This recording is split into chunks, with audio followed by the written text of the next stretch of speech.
Hey, what do we have here? Yeah, Jodi. This is Dirk Paesmans, Jodi. people.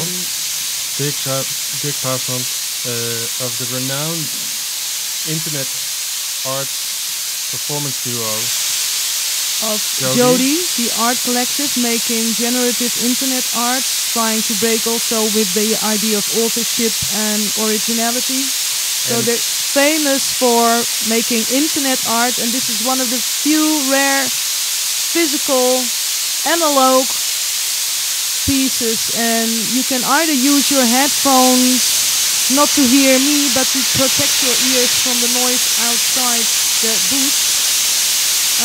Is there somebody able to hear me? Can you? Yeah. Okay. So it's not. Ooh.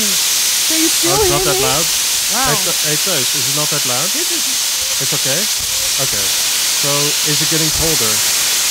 So supposedly it should bring the temperature down a little bit. Oh, you feel the wind. Oh, everybody's doing that. Woo! You're blown away. This is a blown away piece. Okay, I really love the title of this piece. And I really wonder, like, how come you have 5 bottles and then it's everybody's in the wind? How come it's 5 bottles and then it becomes 49 cubic meters of air? We should invite Dirk over here and ask him how the fuck did these bottles arrive here? And also, what's in the bottles? What's in the bottles? Whoa! Whoa! Whoa! It's stormy weather. Whoa! Oh! Oh! Dangerous! Is everyone okay?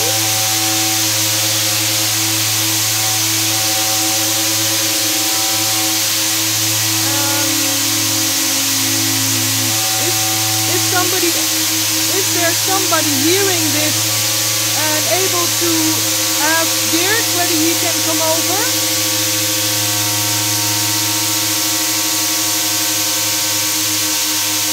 Hugo, can you leave him? Hugo's doing it. Oh, there's like all the program is flying from the booth. Huh? Here's Dirk.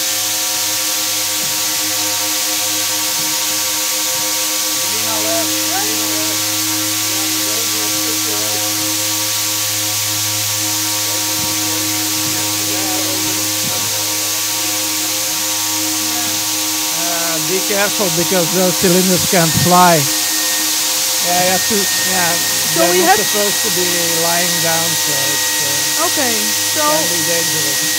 So should everybody stay where everybody is? So don't move.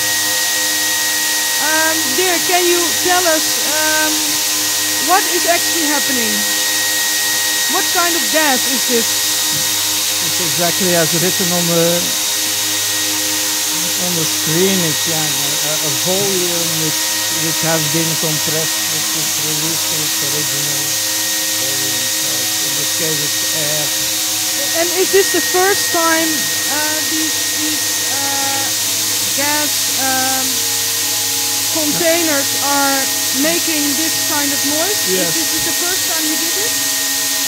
No, but I used to call it airplay also because when I started to work with broadcast media before the internet, I was interested in working with radio and television. I saw it as the opposite pole of having access to the real mass media, having airplay, being on air. And so out of frustration of not being or not having access to mass media, I started to do this work with compressed air. Is this the first compressed air performance for you here in Holland? No, I did several. I did when I was in art school. Because that's where frustration starts, of course, in art school. Because at that time, at least, you could not have, when you're working with media, you could not have your own TV channel. And I was always working with video related to television, and But of course, it's not realistic to have your own TV channel. So this is your channel, and this is not a reenactment of your old piece. It's just another one, yeah, because I have been doing them from time to time. And where do these containers come from? And where do they go to after this performance? Do you bury them in your garden? No, they're expensive. To the physical container, you rent it from a company, so they bring it back to the storage and refill it with compressed air. You can rent and buy compressed air all the time. Do they know what you do with it? Do they say, "Oh, there you have the crazy artist again renting our gas for nothing"? No. I just they don't ask what. It's not classified as a dangerous gas or a dangerous. There are restrictions to getting those gases, and of course, especially we did a performance with it in New York in a gallery, and they were extremely suspicious what we were going to do with it, and then some people have to explain some funny stories that we needed for kind of photo effects or something like that. But it's no particular gas. No, this is it's healthy. It's good air. It's clean gas. It's cheap air with nothing added to it.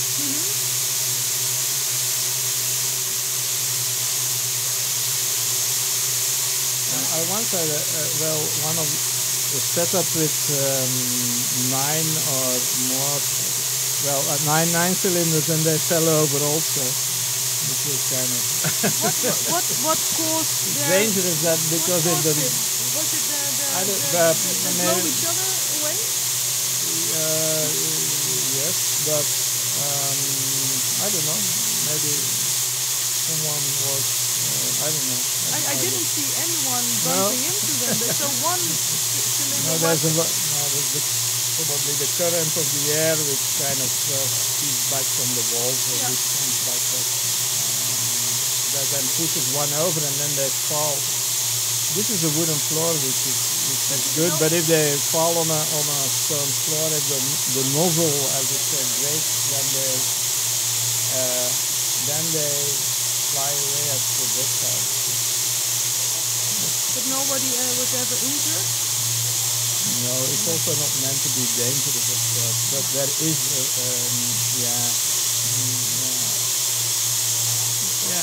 they're heavy things. They're just metal. But I was talking about the cylinders. Well, actually, it's about the air. I was interested in the change of volume, and as a sculptural element, also that and I thought, let's say, air as a material came for me closest to what I was interested with. With media. I mean, I would not make a wooden sculpture related to media. Let's say, I think the air was, invisible element, and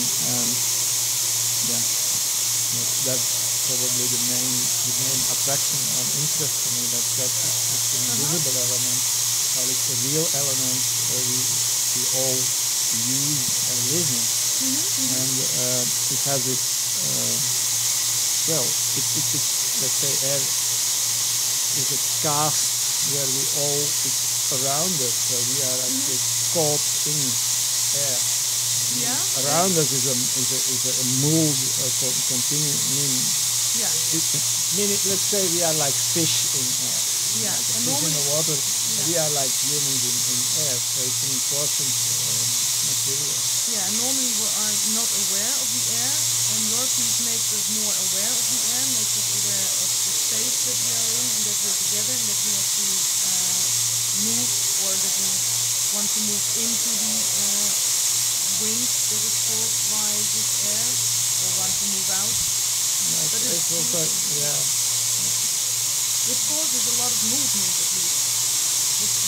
Without that lot of Well, I did not became a freak in air as a material, but when I started to do it, so when I did it first time, I found it strange that air was not used had not been used so much as a material, while metal, wood, clay, fabrics, textile, plastic, whatever, or name it. It's only used in organs. So I thought of how could I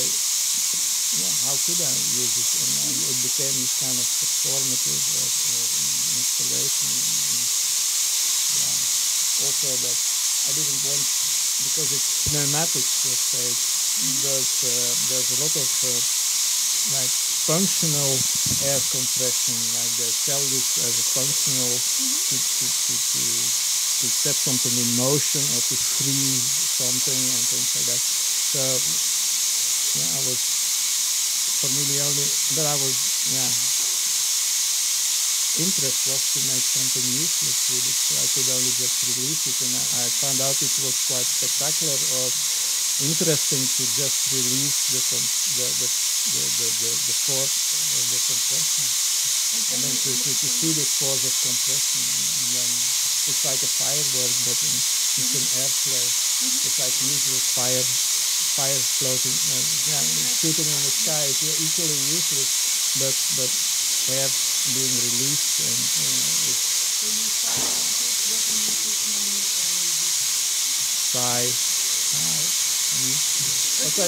I mean, I'm also interested in like wishing. I'm very, when you're depressed, depressed and complex. It's one of the things that feel related to. So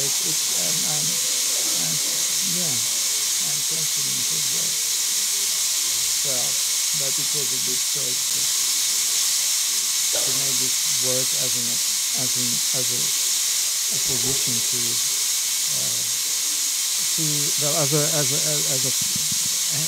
to media. I think it relates. For me, it relates to media. It's like it's frustrated for me having access to air. Let's now listen to the last bit of air.